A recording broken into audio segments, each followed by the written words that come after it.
En cette année 1572, la ville de Paris, cité lumière et cœur battant de la France, se drapait des habits de fête, un mariage royal, fastueux et symbolique, s'apprêtait à unir Marguerite de Valois, princesse catholique, à Henri de Navarre, chef protestant. Cette union, censée sceller la paix après des décennies de guerre de religion fratricide, promettait enfin la réconciliation et l'unité. Les nobles des deux confessions affluaient dans la capitale. Leurs armoiries chatoyantes et leurs cortèges bruyants traversant les rues, insouciants du drame qui allait se jouer. Mais le 24 août, en la sombre nuit de la Saint-Barthélemy, l'harmonie espérée se mua en une cacophonie de terreur et de mort. Le son mélodieux des cloches des églises, qui devait annoncer le début d'une nouvelle journée, devint le signal d'un massacre d'une brutalité inimaginable, transformant les pavés de Paris en rivière de sang. Ce ne fut pas une émeute spontanée ou un débordement incontrôlé de violence populaire, mais le prélude à un meurtre de masse, une purge politique méticuleusement planifiée qui, une fois déclenchée, échappa à tout contrôle, révélant la puissance terrifiante du fanatisme religieux lorsqu'il est armé par l'État. Des hommes, des femmes et des enfants, tirés de leur sommeil, furent sauvagement abattus dans leurs lits, leurs corps jetés dans la Seine ou traînés dans les rues, sous le regard indifférent ou complice de leurs voisins. Les épées catholiques, aveuglés par la haine et la peur de l'hérésie, s'abattiraient sur les innocents, faisant écho aux cris de désespoir qui montèrent de chaque ruelle. Ce n'était pas un simple fait divers, ni même un acte isolé de barbarie, mais le début d'une orgie de violence qui allait s'étendre sur des jours, puis des semaines, se propageant aux villes de province, et marquant à jamais l'âme de la France d'une cicatrice indélébile. Nous plongerons dans cette nuit d'horreur, non pas pour raconter une simple bataille, mais pour comprendre comment la manipulation politique et la fureur religieuse peuvent transformer une nation en un abattoir, et comment la foi, lorsqu'elle est pervertie, peut devenir l'instrument d'une extermination quasi génocidaire. L'histoire de la Saint-Barthélemy est souvent racontée comme un tragique accident, un débordement incontrôlé de passions religieuses populaires déclenché par une conjoncture malheureuse. On nous présente l'image d'un peuple ivre de foi et de haine, se livrant spontanément à une violence aveugle contre les Huguenots. Pourtant, cette simplification masque une vérité bien plus sombre et plus calculée, une orchestration sinistre qui défie l'idée d'une simple émeute. La réalité est que le massacre de la Saint-Barthélemy ne fut pas le fruit du hasard, mais l'aboutissement d'une décision politique délibérée, prise au plus haut niveau de l'État, dans l'enceinte même du Louvre. Ce n'était pas une explosion subite de fanatisme, mais une purge préméditée. Une tentative de décapiter le mouvement protestant français en éliminant ses chefs de file. Les historiens, longtemps divisés sur les responsabilités, convergent aujourd'hui vers une interprétation plus complexe et plus criminelle. L'attaque initiale visait spécifiquement les principaux nobles huguenots, rassemblés à Paris pour le mariage royal, un événement qui leur offrait une fausse sécurité. Ces hommes, des leaders militaires, politiques et religieux, furent la cible d'une exécution planifiée, menée par les gardes royaux et la milice parisienne. Ce qui échappa au contrôle ne fut pas l'acte initial, mais l'ampleur et la durée de sa propagation. Une fois le signal donné et les premiers meurtres commis, la violence, attisée par des décennies de haine religieuse et les frustrations sociales, se propagea comme une traînée de poudre. La population parisienne, majoritairement catholique et profondément anti-huguenote, fut incitée à l'action par le clergé et les prédicateurs, transformant une purge politique en une chasse à l'homme généralisée.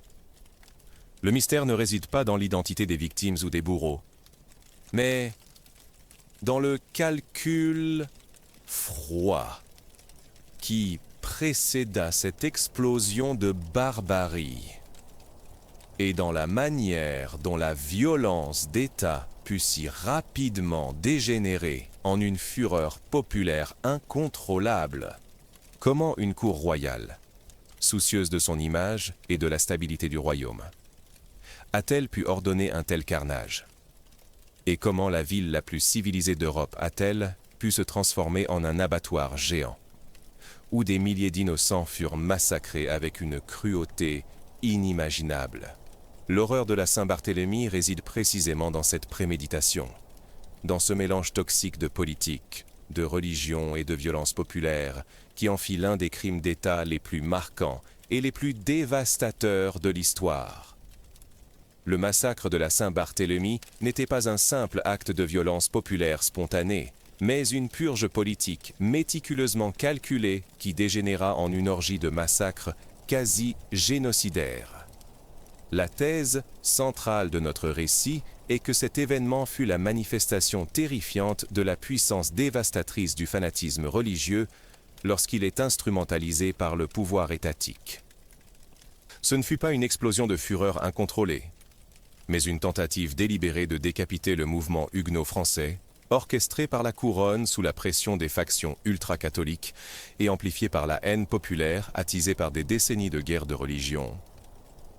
La tragédie réside dans la transformation d'une stratégie politique en un carnage de masse, où le sang versé, loin d'apaiser les tensions, ne fit qu'envenimer les haines et plonger la France dans un cycle de violence encore plus profond.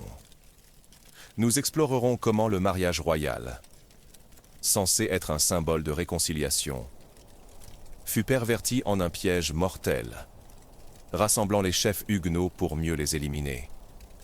L'horreur réside dans la froideur de la décision, dans le signal donné par les cloches des églises symboles de paix transformées en instruments de mort, mais aussi dans la cruauté barbare du peuple, encouragé par les autorités et le clergé, se livrant à des atrocités inimaginables contre ses voisins, ses concitoyens, au nom d'une foi dévoyée. Ce massacre est un témoignage glaçant de la capacité d'une nation à se déchirer elle-même, à transformer la différence religieuse en motif d'extermination et à laisser libre cours aux instincts les plus primaires sous le couvert d'une prétendue légitimité divine. C'est un avertissement intemporel sur les dangers du fanatisme, de la manipulation politique des croyances et de la fragilité de la paix lorsque les passions religieuses et les ambitions politiques se mêlent pour créer un cocktail mortel. L'héritage de la Saint-Barthélemy est une cicatrice profonde dans l'âme de la France. Un rappel constant que l'intolérance, lorsqu'elle est armée, peut mener à une barbarie que même les siècles ne peuvent effacer. Pour comprendre la férocité inouïe du massacre de la Saint-Barthélemy, il est essentiel de se plonger dans le contexte incandescent de la France de la seconde moitié du XVIe siècle. Une nation déchirée par un demi-siècle de guerre de religion. Le royaume, autrefois l'un des plus puissants d'Europe, était une cocotte minute sur le point d'exploser. Depuis les années 1560, la France était en proie à une série de conflits internes brutaux entre catholiques et protestants, les Huguenots. Des guerres civiles d'une rare violence qui opposaient non seulement des armées, mais aussi des voisins, des familles, et même des villes entières. Ces conflits étaient alimentés par des facteurs religieux profonds. La réforme protestante avait gagné de nombreux adeptes, y compris au sein de la haute noblesse, défiant l'hégémonie catholique et le principe d'une seule foi pour un seul roi. Mais la religion n'était qu'un catalyseur pour des tensions politiques et sociales sous-jacentes. La noblesse cherchait à accroître son pouvoir face à une monarchie affaiblie, tandis que le peuple, écrasé par les impôts, la famine et l'insécurité, était prêt à se soulever. Le pouvoir royal, incarné par Charles IX, jeune et influençable, était sous l'emprise de sa mère, Catherine de Médicis, Une femme d'État pragmatique, mais aussi calculatrice. Naviguant entre les factions avec une habileté souvent perçue comme de la duplicité. La cour, loin d'être un havre de paix, était un nid de complots, d'intrigues et de rivalités sanglantes entre les grandes familles catholiques, les Guises, les Montmorency, et protestantes, les Coligny, les Condé, des assassinats politiques, des trahisons et des retournements d'alliance étaient monnaie courante, créant un climat de suspicion généralisée. Chaque trêve n'était qu'une pause avant la prochaine explosion de violence. Chaque tentative de conciliation, un échec. Dans ce contexte, la peur de l'autre, le protestant pour le catholique. Le catholique pour le protestant était omniprésente, alimentée par des prédicateurs fanatiques qui dépeignaient l'adversaire comme un instrument du diable, digne d'extermination. Les villes, en particulier Paris, étaient des poudrières religieuses, où la moindre étincelle pouvait déclencher un embrasement. Paris était une ville majoritairement catholique, farouchement anti-huguenote. Et le peuple, excédé par les guerres et les souffrances, voyait dans les protestants la cause de tous ces malheurs. L'arrivée massive de nobles huguenots dans la capitale pour le mariage royal fut perçue par de nombreux Parisiens comme une provocation, une intrusion de l'ennemi dans leur ville sainte, créant un sentiment de tension palpable qui n'attendait qu'un signal pour se transformer en fureur. Le protagoniste de cette tragédie n'est pas un individu unique, mais un collectif, la communauté huguenote de France, en particulier sa noblesse et ses leaders militaires et religieux, qui se retrouvèrent au cœur de ce piège mortel. Parmi eux, l'amiral Gaspard de Coligny incarnait la force et la détermination du parti protestant. Vétéran aguerri, stratège militaire respecté et conseiller du roi Charles IX. Coligny était la figure de proue des Huguenots, un homme de foi inébranlable et de conviction politique. Sa présence à Paris pour le mariage de Marguerite de Valois et Henri de Navarre symbolisait l'espoir d'une paix durable, d'une réconciliation nationale qui aurait permis aux protestants de vivre en sécurité dans le royaume. Pourtant, sa proximité avec le jeune roi, qui l'encourageait à soutenir les protestants des Pays-Bas contre l'Espagne catholique, inquiétait profondément la reine-mère Catherine de Médicis et les factions ultra-catholiques, notamment la puissante famille de Guise, dont le chef, Henri de Guise, voyait en Coligny un rival et un ennemi personnel. À ses côtés se trouvaient d'autres nobles huguenots de premier plan, le jeune Henri de Navarre lui-même, futur roi de France, dont le mariage était censé sceller cette paix fragile. Le prince de Condé et une multitude de seigneurs, de capitaines et de gentilshommes protestants venus de toutes les provinces du royaume avec leur suite. Ces hommes, loyaux à leur foi et à leur parti, étaient des figures respectées, bien que craintes, de la haute noblesse française, leur présence massive à Paris, alors qu'ils étaient habitués à la méfiance et au conflit, témoignait d'une certaine confiance en la parole royale et en la promesse de ce mariage miracle qui devait enfin clore les guerres civiles. Ils étaient venus en paix, mais armés de la prudence que leur imposaient des décennies de méfiance.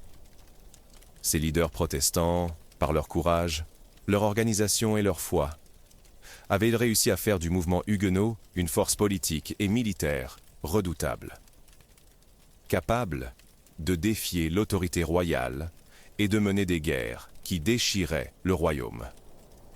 Leur influence grandissante et leur demande de liberté de culte étaient perçues comme une menace existentielle par les catholiques, intransigeants, qui voyaient en eux non pas de simples hérétiques, mais des traîtres à la religion et au roi. C'est précisément cette concentration de leaders huguenots dans la capitale, au moment d'un événement qui se voulait pacificateur, qui allait les transformer en cibles idéales, faisant d'eux les principaux protagonistes. Bien malgré eux, d'un drame sanglant qui allait secouer les fondations mêmes du royaume de France, l'origine profonde de la tragédie de la Saint-Barthélemy résidait dans l'impossibilité d'une coexistence pacifique entre catholiques et protestants en France.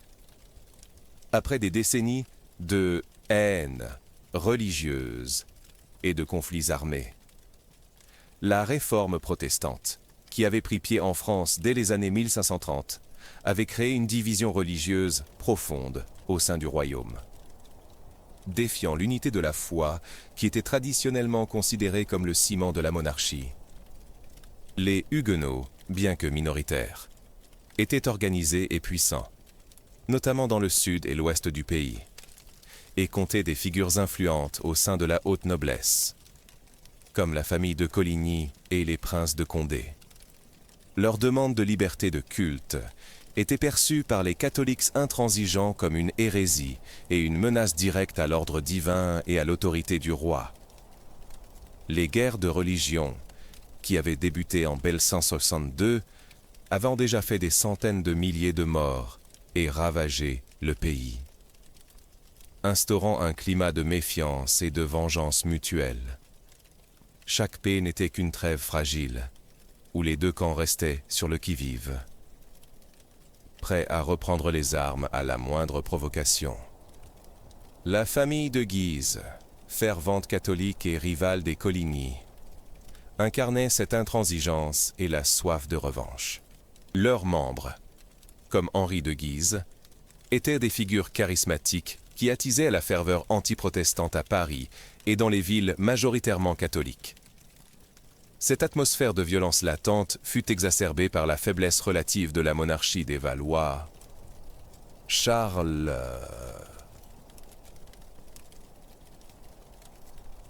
encore, jeune et sous l'influence de sa mère Catherine de Médicis, tentait de naviguer entre ces factions puissantes, oscillant entre des politiques de conciliation et de répression. Catherine, femme d'État, pragmatique, cherchait à maintenir l'équilibre par des mariages et des édits de tolérance. Mais ces tentatives étaient souvent sapées par les fanatiques des deux bords.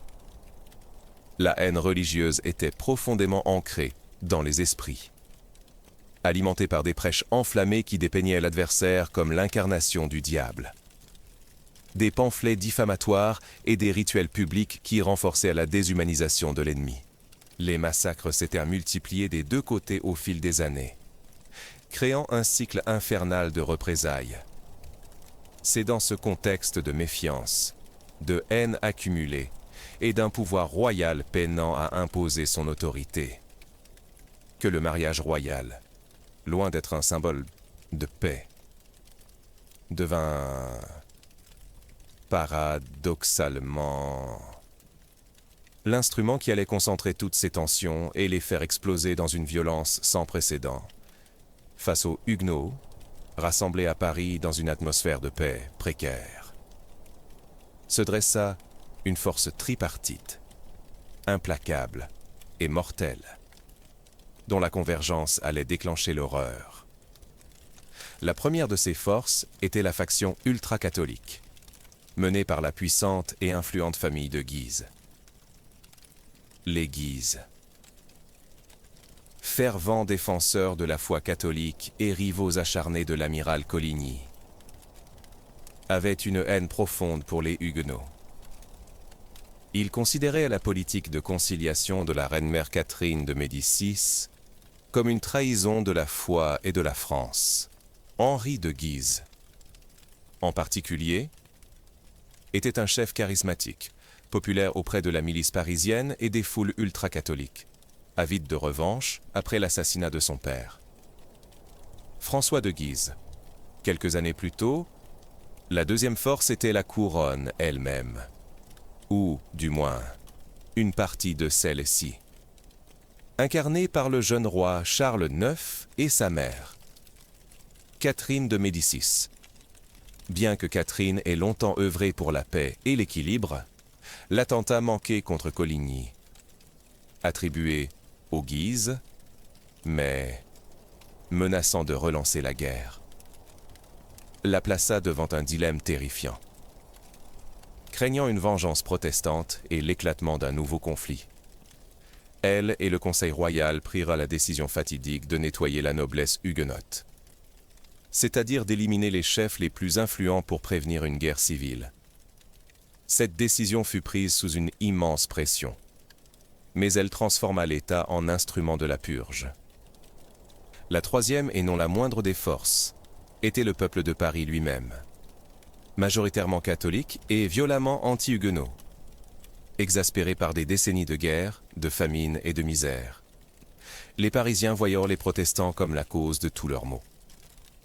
Le clergé catholique, par ses prêches enflammés, avait alimenté cette haine, dépeignant les huguenots comme des hérétiques, des traîtres et des ennemis de Dieu.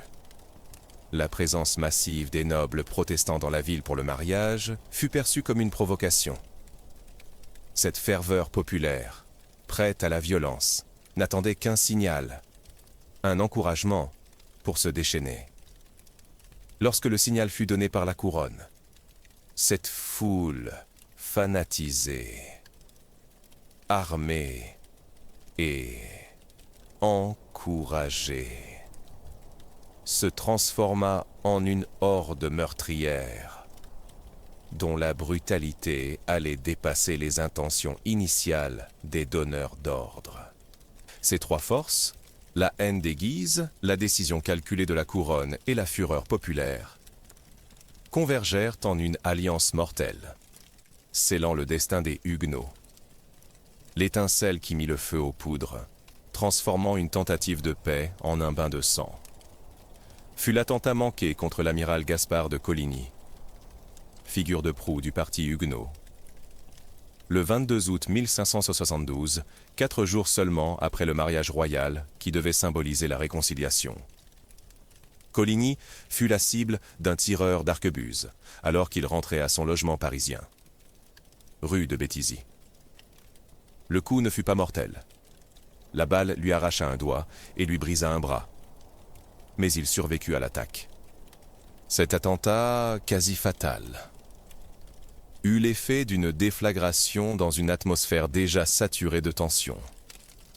Les auteurs de l'agression, soupçonnés d'être à la solde des Guises ou d'autres ennemis ultra-catholiques, ne furent pas immédiatement identifiés avec certitude. Mais la suspicion tomba lourdement sur la famille de Guise, qui avait une vendetta personnelle contre Coligny. La réaction des leaders huguenots fut immédiate et menaçante. Furieux et craignant une reprise des hostilités, ils exigèrent justice du roi Charles IX, menaçant de se venger si les coupables n'étaient pas rapidement châtiés.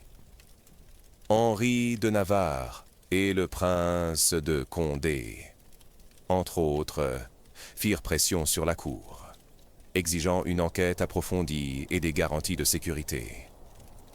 L'amiral Coligny lui-même, alité et grièvement blessé, envoya un message au roi, lui rappelant sa promesse de protection et l'avertissant des conséquences si justice n'était pas rendue.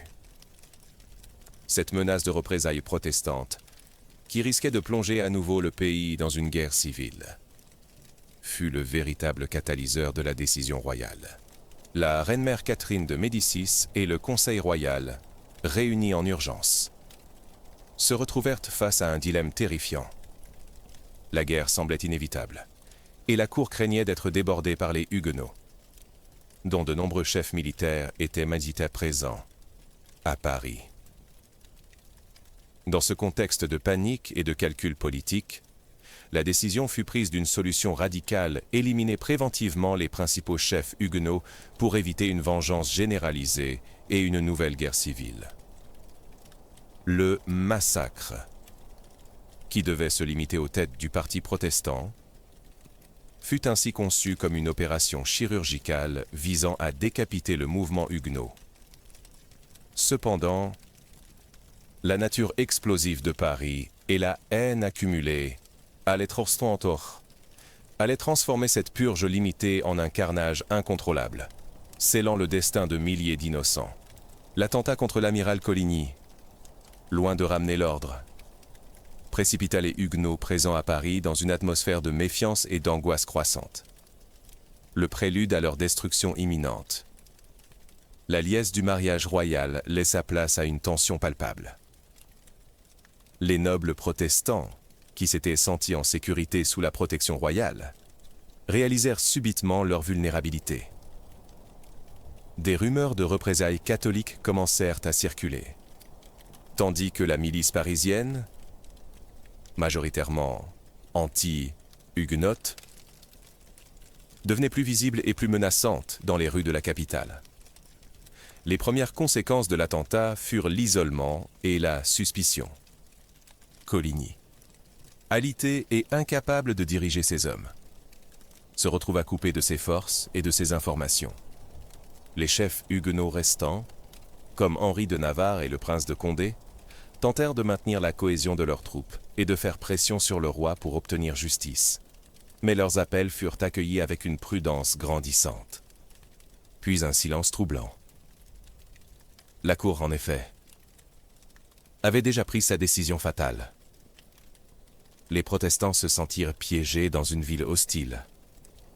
Les portes de Paris, censées être ouvertes pour la célébration, commencèrent à être plus étroitement surveillées. La méfiance mutuelle s'accrut, et l'hospitalité du mariage se mua en une atmosphère de siège larvé. Les Parisiens, excités par les rumeurs et les prêches enflammées, commencèrent à s'armer. Des chaînes furent tendues tant d'enning d'adujum gisse,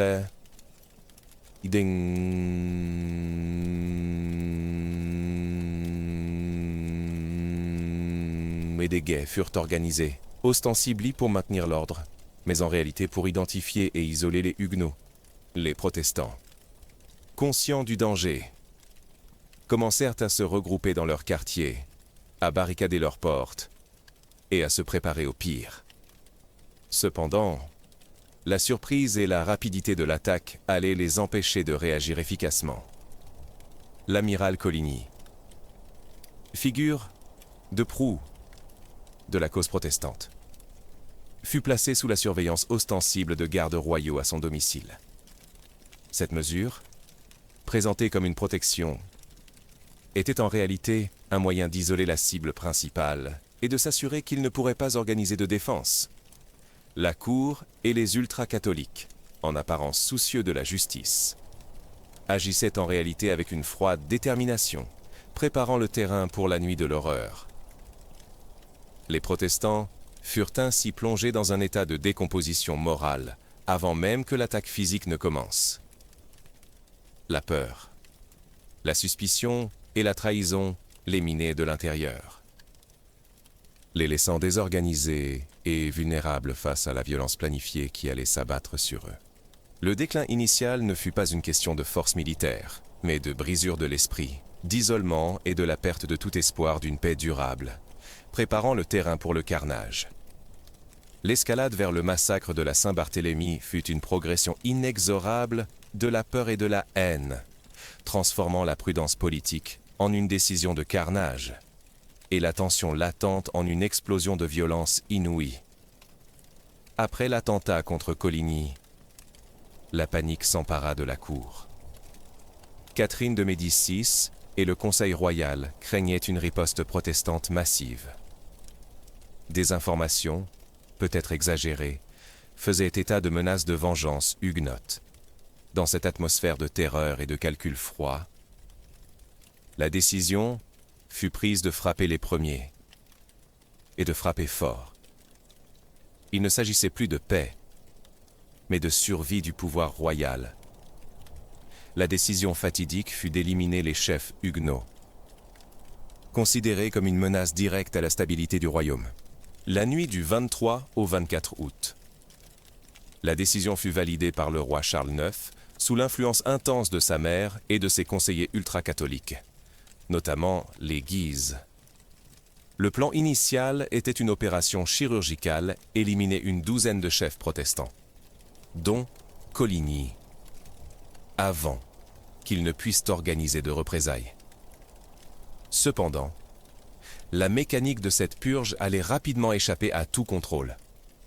L'ordre fut donné aux milices parisiennes, déjà armées et préparées, de se coordonner avec les gardes royaux.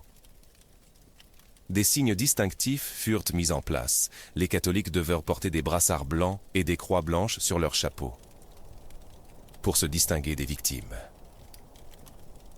Des ordres furent donnés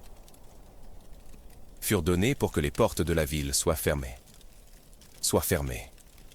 empêchant toute fuite. Les quartiers où résidaient les Huguenots furent identifiés. La tension dans les rues de Paris était à son comble.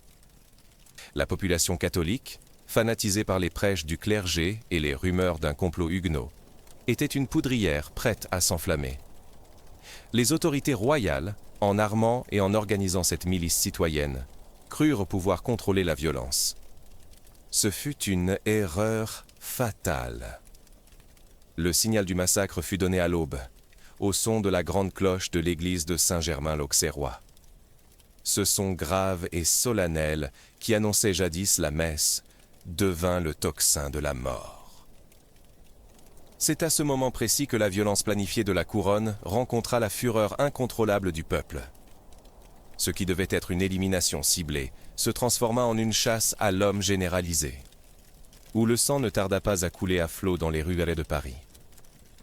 L'escalade était complète, la peur avait cédé la place au calcul froid, et le calcul froid à la barbarie la plus absolue, marquant le début de l'une des nuits les plus sombres de l'histoire de France. La nuit de la Saint-Barthélemy fut, pour les Huguenots, une nuit de trahison et d'isolement absolu, confiant en la paix scellée par le mariage royal. De nombreux nobles protestants avaient laissé leurs gardes et leurs troupes en province, venant à Paris avec une suite réduite, persuadés de la bonne foi de la couronne. Cette confiance fut leur perte. La première et la plus cruelle des trahisons vint de la monarchie elle-même. Le roi Charles IX, influencé par sa mère Catherine de Médicis et les conseillers ultra-catholiques, donna l'ordre, à l'aube du 24 août, de lancer l'attaque. Cet ordre, émanant de la plus haute autorité censée les protéger, transforma la capitale en un piège mortel. Les portes de Paris furent verrouillées, empêchant toute fuite et toute tentative d'organiser une défense coordonnée. Les quelques sympathisants catholiques, ou ceux qui auraient pu vouloir les aider, furent paralysés par la peur ou par les ordres explicites de ne pas intervenir. Les Huguenots furent ainsi coupés de toute aide extérieure, isolés au sein d'une ville qui se révélait être un vaste abattoir. L'isolement le plus dévastateur fut celui de l'amiral Coligny. Grièvement blessé par l'attentat 2 jours plus tôt, il était alité dans son logement de la rue de Béthisy, sous la garde ostensible de la milice royale. Ces gardes, censés le protéger, furent en réalité ses premiers bourreaux.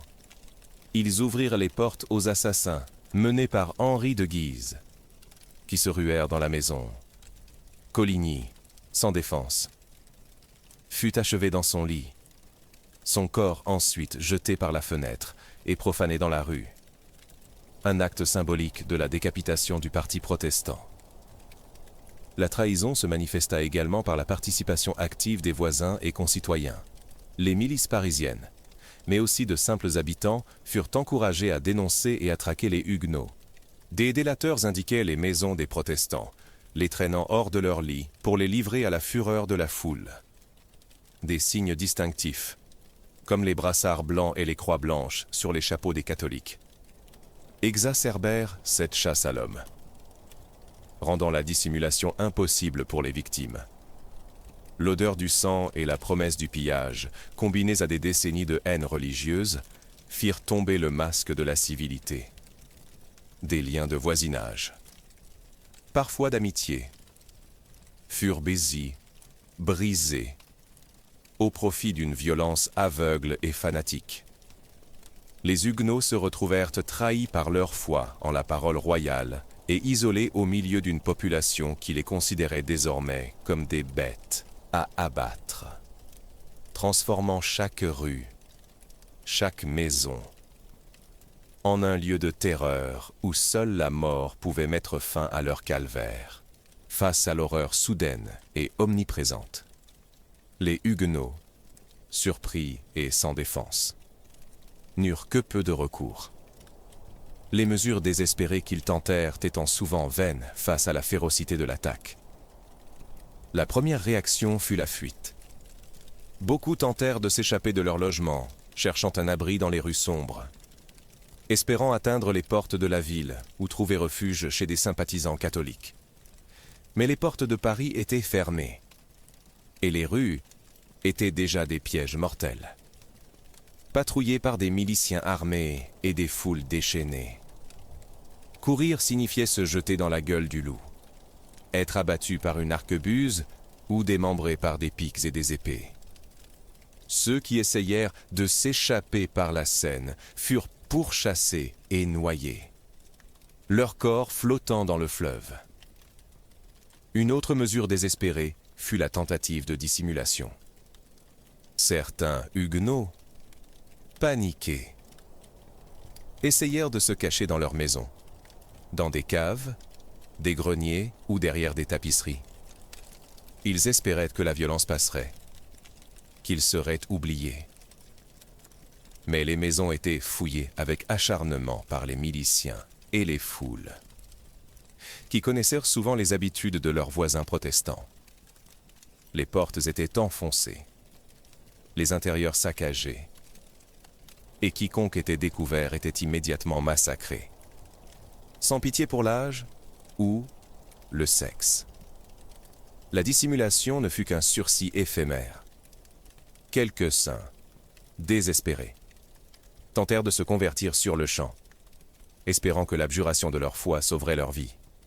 Ils criaient « Vive la messe !»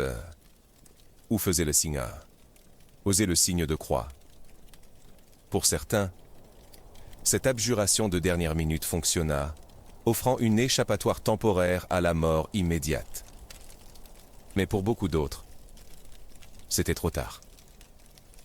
Ou leur conversion fut jugée insincère par des fanatiques assoiffés de sang, et ils furent massacrés malgré tout. Leur tentative de salut se transformant en une cruelle ironie. Une poignée d'hommes, acculés, tentèrent de se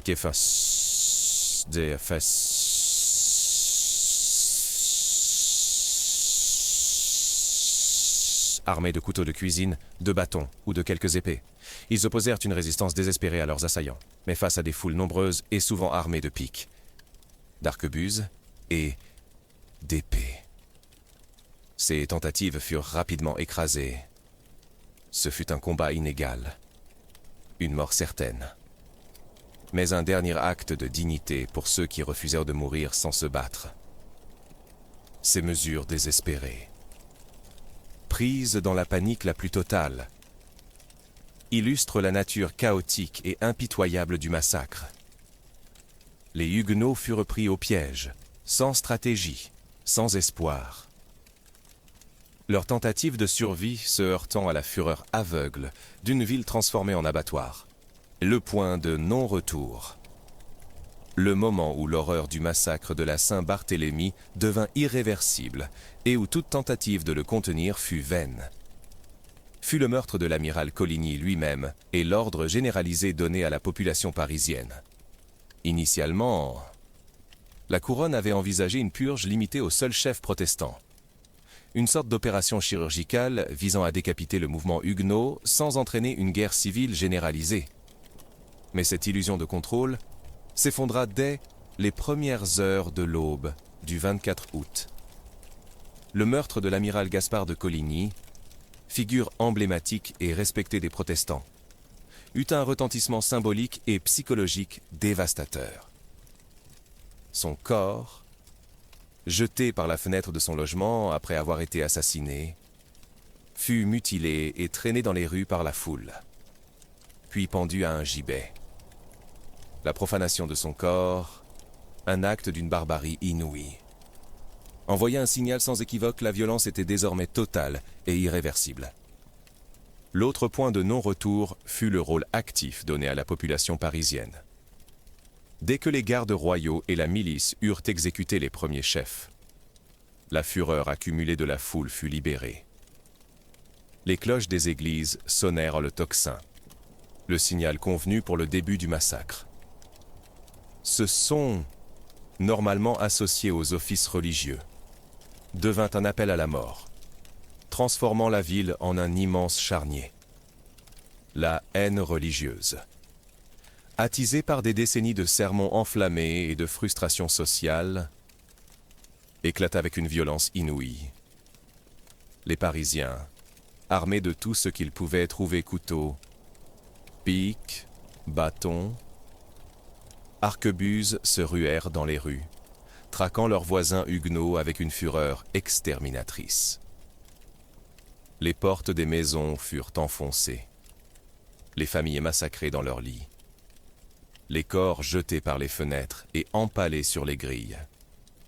Les rues se transformèrent en rivières de sang, et l'air fut empli des cris des victimes et des hurlements des meurtriers.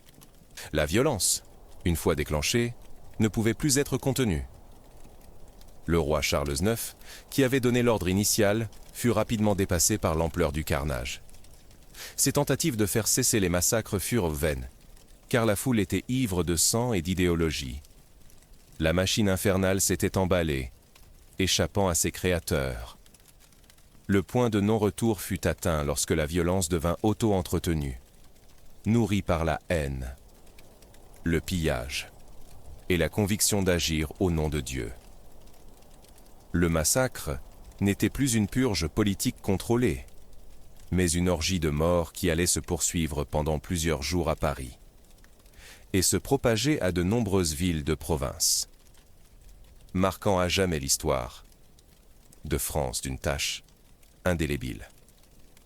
La préparation pour la fin des Huguenots à Paris, et plus tard, en province, fut une série d'actions délibérées et de signaux qui annoncèrent l'imminence du carnage. Pour les victimes, cette préparation fut la mise en place d'un piège subtil.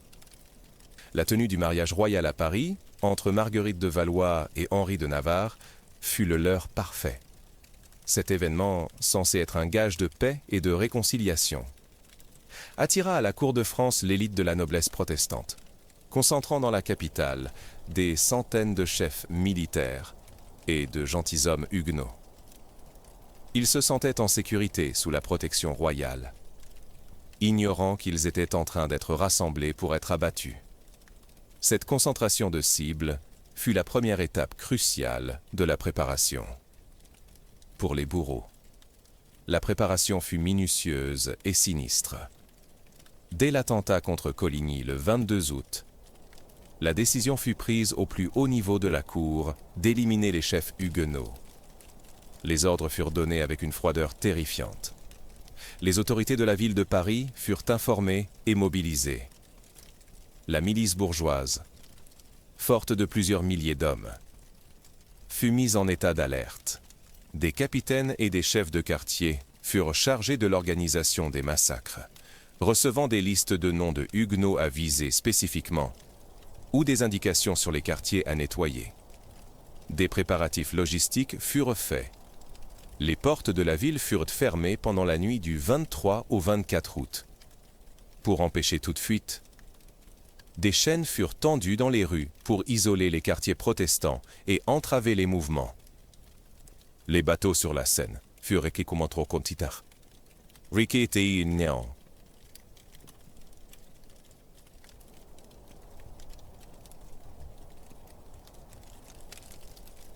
Soit pour faciliter les attaques, soit pour jeter les corps des victimes. Des signes de reconnaissance furent distribués aux catholiques pour qu'ils puissent se distinguer de leurs victimes. Un brassard blanc autour du bras gauche et une croix blanche sur le chapeau. Ces détails, apparemment anodins, furent des éléments cruciaux pour la réussite du massacre, permettant une coordination efficace des tueurs et une identification rapide des cibles. La préparation psychologique de la population fut également intense. Des prédicateurs ultra-catholiques avaient, depuis des jours, enflammé les esprits, dépeignant les Huguenots comme des hérétiques et des traîtres à la France, des ennemis de Dieu et du roi, qu'il fallait purger pour le salut de la nation. Ces discours de haine légitimèrent la violence à venir, préparant les esprits à la barbarie. le son des cloches de l'église de Saint-Germain-l'Auxerrois, qui sonnait à l'Efkana, le Toxinta.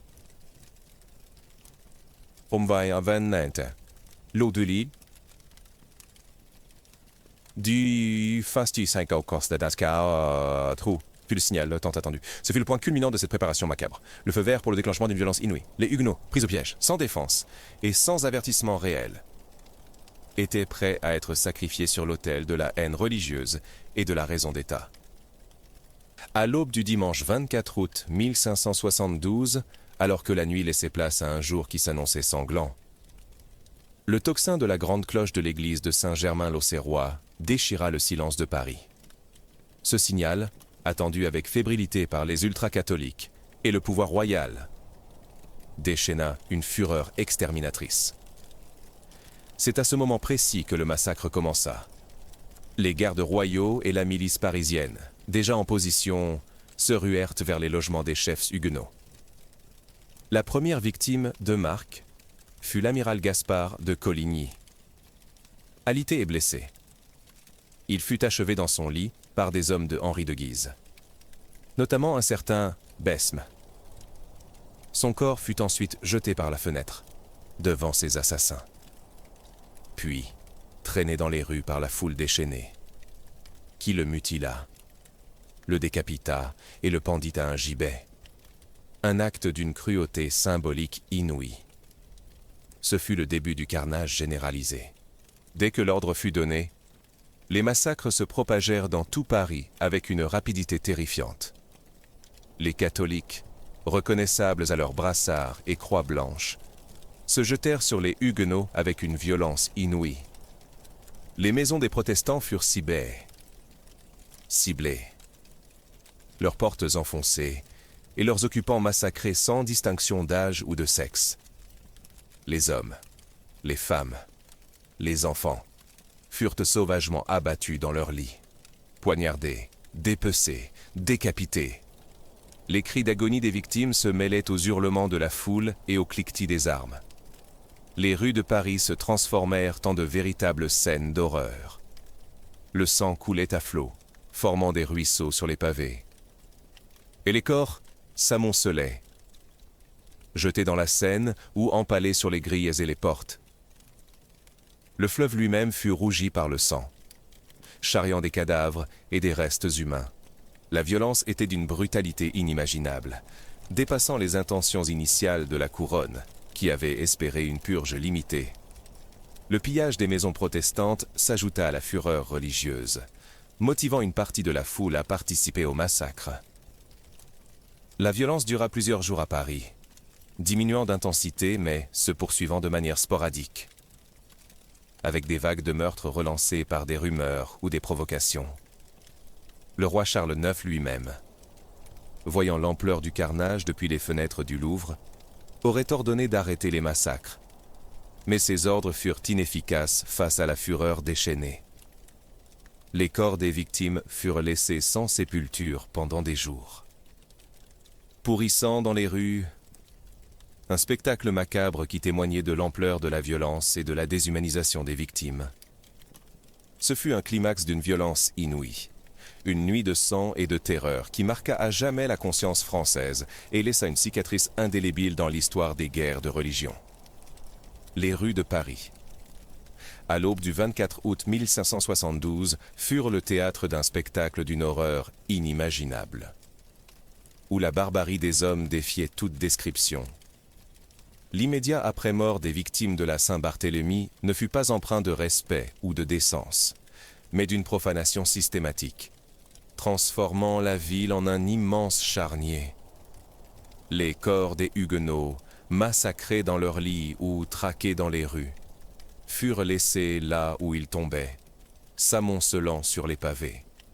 Les assassins, ivres de sang et de vengeance, dépouillèrent leurs victimes de leurs vêtements et de leurs biens. Ajoutant le pillage à la fureur meurtrière, les cadavres, nus et mutilés, furent traînés dans les rues, souvent attachés à des chevaux ou à des chariots, et exhibés comme des trophées macabres. Le spectacle des corps profanés dont celui de l'amiral Coligny, décapité et pendu par les pieds à un gibet, fut un avertissement terrifiant pour quiconque oserait défier l'ordre catholique. Le sang, coulant à flots, forma des ruisseaux sur les pavés, et les corps furent jetés dans la Seine, qui se teinta de rouge. Le fleuve devint un vaste cimetière liquide, charriant des centaines de cadavres vers la mer, un témoignage flottant de la violence qui avait déferlé sur la capitale. L'odeur de la mort, mélange de sang, de chair en décomposition et de chaux vives, parfois utilisées pour accélérer la putréfaction, imprégna l'air de Paris pendant des jours. Une puanteur nauséabonde qui rappelait sans cesse l'ampleur du carnage. Les corps laissés sans sépulture pourrirent dans les rues. Un spectacle macabre qui témoignait de la déshumanisation des victimes. Pour les Parisiens catholiques, ce spectacle était une purification, une victoire sur l'hérésie. Pour les survivants huguenots, c'était la vision d'un enfer sur terre, une marque indélébile de la haine qui les poursuivait. Les prêtres catholiques, loin de condamner cette barbarie, bénissirent les cadavres.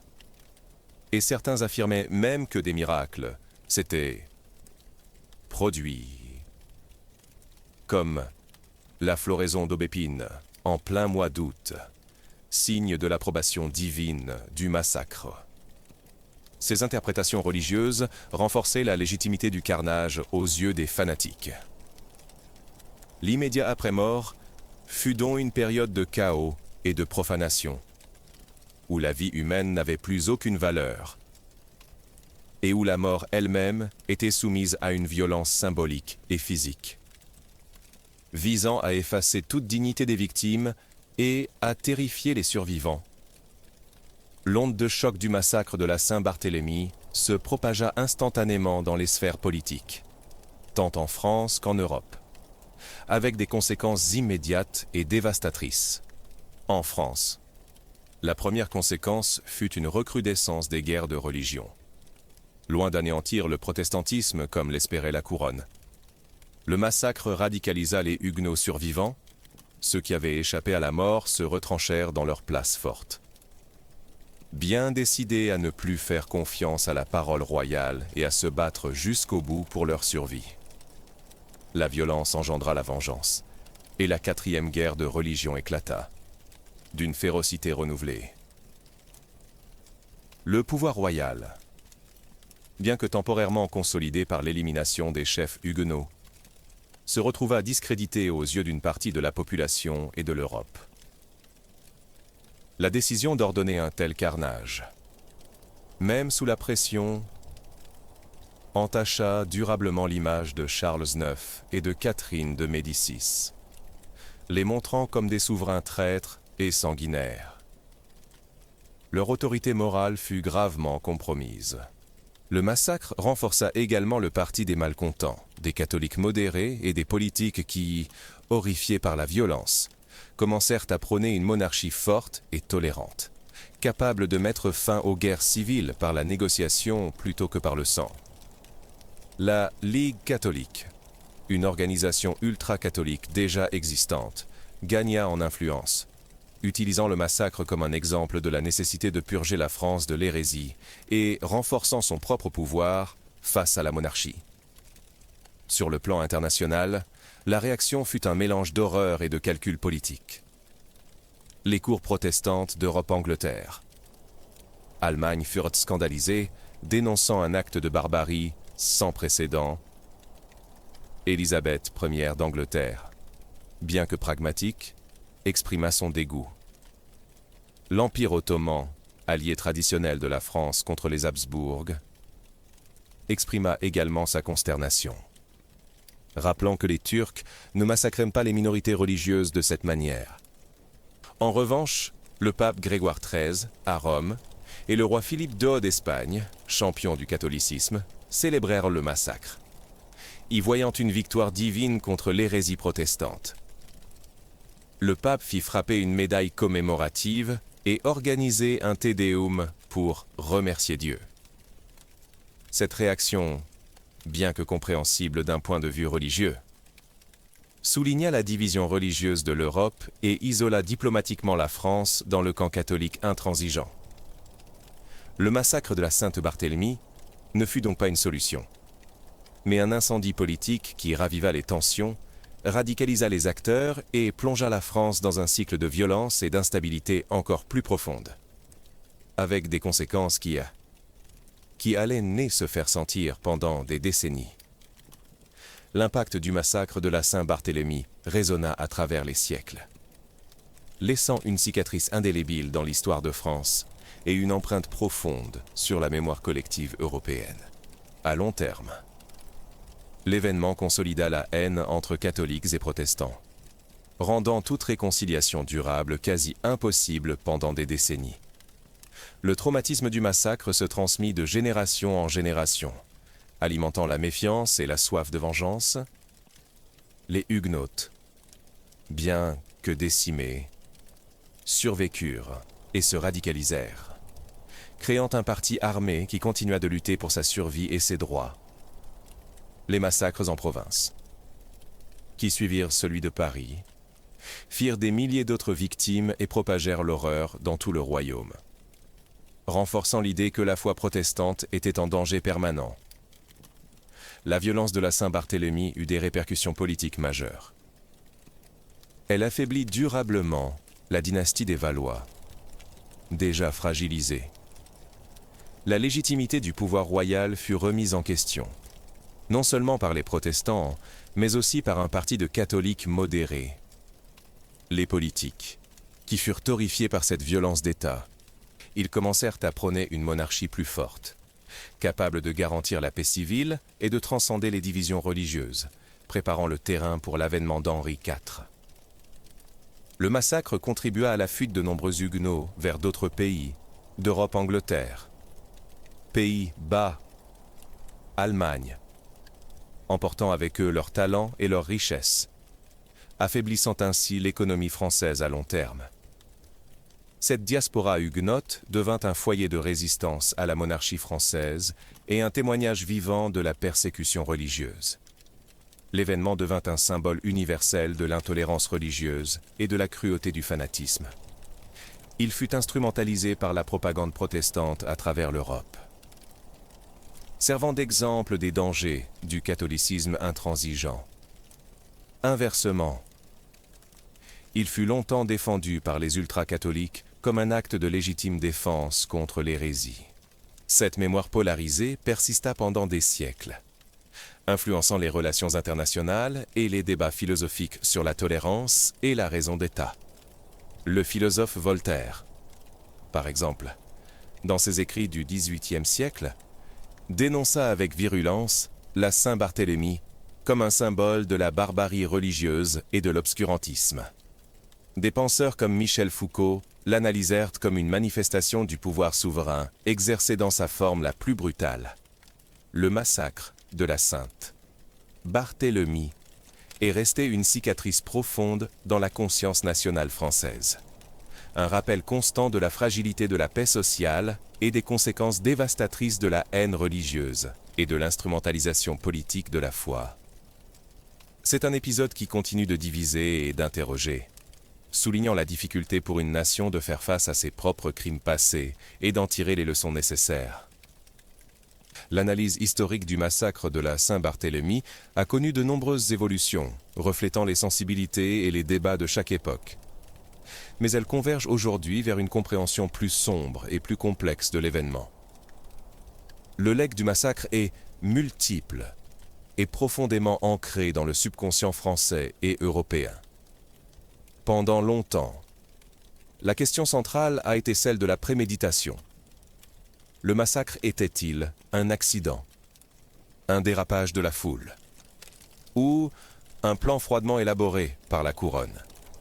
Les recherches modernes tendent à confirmer une forme de préméditation dans la décision d'éliminer les chefs huguenots, même si l'ampleur et la fureur du carnage dépassèrent sans doute les intentions initiales de la reine-mère Catherine de Médicis et de Charles IX.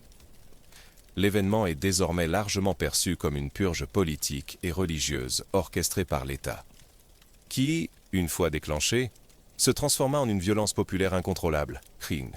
Le rôle de la haine religieuse accumulée est indéniable. Des décennies de guerre civile, de prêches fanatiques et de déshumanisation de l'adversaire avaient créé un terreau fertile pour le massacre. Les catholiques parisiens, encouragés par des figures comme les Guises et par une peur profonde de l'hérésie, se transformèrent en une force exterminatrice. Les frontières entre les ordres royaux et l'initiative populaire s'étant rapidement estompées. Le massacre de la Saint-Barthélemy est un cas d'école de l'instrumentalisation politique de la religion. La foi, qui devait être un facteur de cohésion, devint un motif de division et d'extermination, utilisé par les puissants pour consolider leur pouvoir et éliminer leurs rivaux. C'est la violence d'État, combinée à la fureur populaire, qui transforma le mariage royal en un piège mortel et la paix en un bain de sang. Le choc moral et psychologique fut immense. Pour les protestants, c'était la preuve que la France était un pays dangereux, où leur vie n'était pas garantie. Pour les catholiques modérés, c'était une horreur qui mettait en question la moralité de leur propre camp. La cicatrice du massacre persista, influençant les guerres de religion suivantes et la révocation de l'édit de Nantes en 1685 qui entraîna la fuite de milliers de Huguenots de France. Le legs du massacre est multiple. Il reste un symbole de l'intolérance religieuse et de la violence sectaire. Il est un rappel brutal de la capacité de l'homme à commettre les pires atrocités au nom d'une idéologie ou d'une foi dévoyée. Il a influencé des penseurs comme Voltaire, qui le dénonça comme l'incarnation de la barbarie. Des siècles plus tard, il continue de diviser et d'interroger la conscience française sur son propre passé. Le massacre de la Saint-Barthélemy, loin d'être un simple événement historique, demeure une plaie ouverte dans l'histoire de France. Un témoignage terrifiant de la force destructrice de la haine lorsqu'elle est libérée et encouragée par le pouvoir. Le massacre de la Saint-Barthélemy. Cette nuit de sang qui transforma Paris en abattoir offre des leçons intemporelles et d'une cruauté glaçante sur la nature humaine. Le pouvoir et les conséquences du fanatisme. La première leçon est la fragilité terrifiante de la paix et de la conciliation face à la haine enracinée. Le mariage royal, censé unir deux factions religieuses, devint un piège, prouvant qu'aucune trêve ne peut tenir lorsque les passions sont exacerbées par des décennies de conflits et de déshumanisation de l'adversaire. L'illusion d'une réconciliation rapide fut brisée par la réalité d'une violence latente, prête à exploser. La deuxième leçon est la puissance dévastatrice du fanatisme religieux lorsqu'il est instrumentalisé par l'État. La Saint-Barthélemy ne fut pas une simple émeute, mais une purge politique ciblée, transformée en carnage de masse par la conjonction des ordres royaux et de la fureur populaire fanatisée. C'est un avertissement brutal sur la manière dont les autorités peuvent légitimer et amplifier la violence de la foule, utilisant la foi comme une arme d'extermination. La troisième leçon est la capacité des sociétés à basculer dans la barbarie. Les voisins se sont retournés contre leurs voisins, les concitoyens contre leurs concitoyens, avec une cruauté inimaginable. L'odeur du sang et la promesse du pillage ont débridé les instincts les plus primaires, prouvant que les structures de la civilisation peuvent s'effondrer avec une rapidité terrifiante lorsque la haine est libérée. La quatrième leçon est la persistance des traumatismes historiques. Le massacre laissa une cicatrice indélébile dans l'âme de la France, alimentant les guerres de religion suivantes et la méfiance envers le pouvoir royal pour des générations. Il est un rappel que les crimes d'État ne s'effacent pas avec le temps, mais continuent de façonner la mémoire collective et les identités nationales. La cinquième leçon, la plus sombre peut-être, est la relativité de la justice et de la moralité en temps de crise extrême. Des prêtres bénissant les cadavres. un pape célébrant le carnage, cela révèle comment la justification idéologique peut pervertir les principes éthiques les plus fondamentaux. Le massacre de la Saint-Barthélemy est, en fin de compte, une tache de sang ineffaçable dans l'histoire de France. Un symbole du danger éternel de l'intolérance et de la manipulation. Ces échos résonnent encore aujourd'hui, nous avertissant des conséquences terribles lorsque la haine, qu'elle soit religieuse, politique ou sociale, est libérée et encouragée, transformant une nation en son propre enfer.